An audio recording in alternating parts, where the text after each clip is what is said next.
Hello everyone, welcome to class 11। आज हम पढ़ेंगे सेट्स का हमारा दूसरा लेक्चर। स्टार्ट करते हैं बेसिक्स और रिप्रेजेंटिंग अ सेट से। We describe the element of set by using a symbol capital X Y Z, या तुमने कुछ और दिखा दिया, which is followed by colon. Colon हम यूज़ करते हैं सच डैट दिखाने के लिए। After the colon we write the characteristics property possessed by the element of the set and the includes whole description in braces. For example, I take the set of vowels in English alphabet of set V reads as the set of all x such that x is a vowel in English alphabet. ये एक छोटा सा example है। आगे बहुत अच्छे examples आएंगे, बहुत अच्छे क्वेश्चंस भी आपको मिलेंगे, तो हार ना मानिए और जुड़े रहिए। ठीक।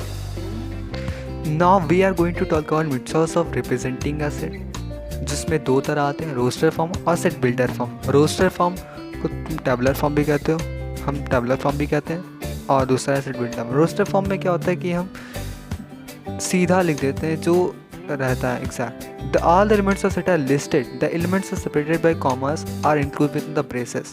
ब्रेसेस में क्लोज रहता है। For example the set of vowels in English alphabet, तो कैसे दिखाओगे?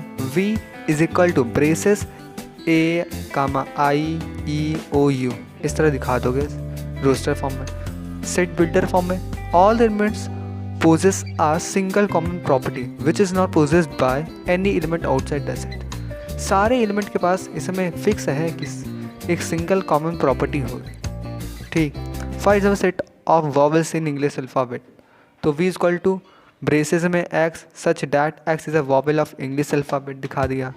ठीक।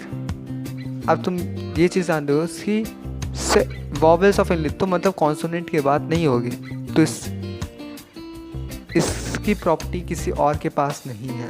ठीक। All the element possess a common property, namely each add is a vowel in alphabet and no letter possess this property कि वो English alphabet हो except A E I O U. Now it's a time to take a good example. आपकी screen पे एक question दिख रहा है 4x square minus 12x plus 9, जो क्वाड्रेटिक क्वेश्चन है बराबर है 0 के। उसे मुझे दिखाना है रोस्टर फॉर्म और सेट बिल्डर फॉर्म में। तो उसके साइड में आपको सोल्यूशन दिख रहा है। सोल्यूशन में क्या है, 4x माइनस 12x को मैंने पहले फैक्टराइजेशन से पूरा निकाल लिया, तो मतलब दो वैल्यू आ गए 3/4 और 3/4 निकल आए। अब रोस्टर फॉर्म में कैसे दिखाऊंगा? जो एग्जैक्ट वैल्यू होती है उसे ब्रेसेस के अंदर लिख देते हैं। इसको मान लिया ये है, ये जो है ये सेट ए के अंदर आ रहा है, तो A is equal to 3/4। Set builder form में क्या करते हैं, A braces X colon X, colon का मतलब such that X belongs to 4x square minus 12x plus 9 is equal to 0। इस इक्वेशन को बिलोंग कर रहा है, तो ये इसका आंसर हुआ।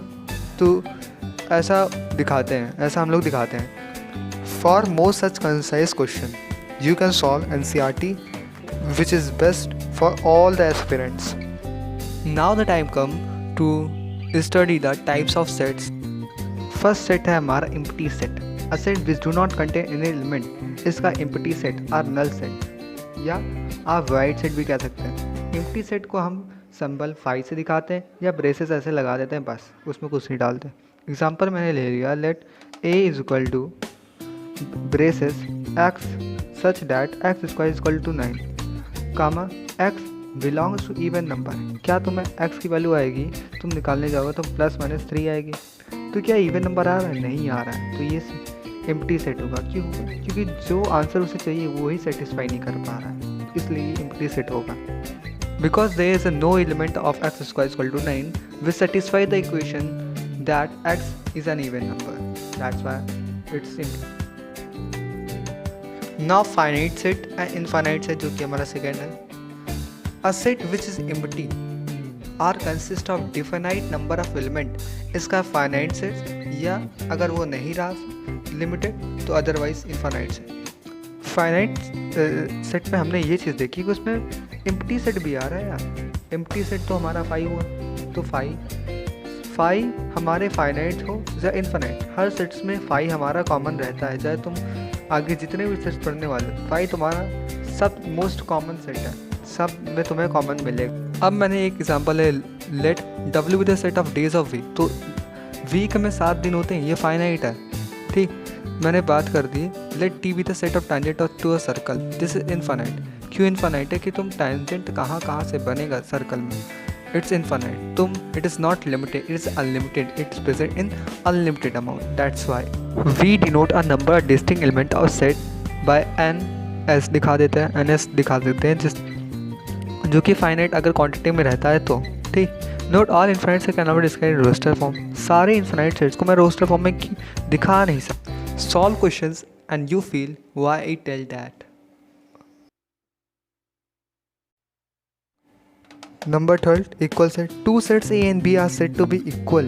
Either a set is the same elements and we write A is equal to B. For example, let A is equal to 1 2 3 4, B is equal to 3 1 2 4. दोनों के एलिमेंट सेम है। वो ऑर्डर मैटर नहीं करता, तुम्हारी वो magnitude matter करती है, वो कितने टोटल सेम है। तो A is equal to B यहाँ से हो गया।